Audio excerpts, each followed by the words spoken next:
Glenn, what I'd like to talk about now, and get your opinion on it, maybe give you some examples, on giving credit, but also taking blame. Yeah, that was a principle that developed for me as a leader in the Navy. When someone does something well, don't you as the leader take the credit, give them the credit. But when someone in your ship or your organization does something that is less than what they should have been done, a mistake or whatever, you take the blame for that.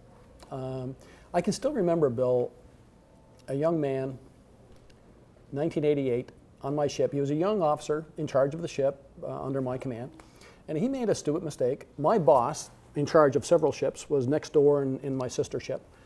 And I mean, he immediately phoned me and said, "Rowe, what's going on?" I said, "Sir, I blew it. It will not happen again." Well, that young man was standing right next to me. And when I said, "Sir, I blew it, it will not happen again," what I saw across his face was a look of embarrassment.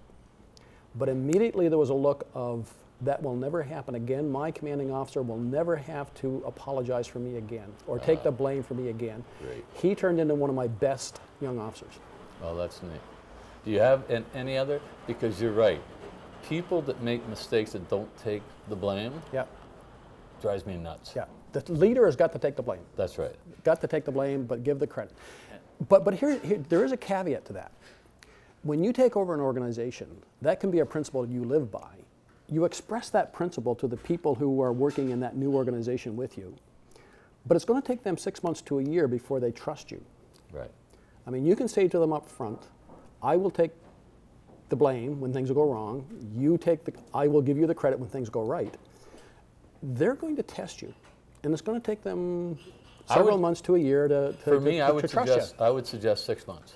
Yeah. That, you know what, and to me that's always been my kind of threshold. For me, the reason I say 6 months to a year, because I saw that time frame in a couple of different organizations. Right, right. And that was probably my fault as a leader. I probably didn't give them reason to trust me as much early. So it took longer for them to develop that trust in me. Right.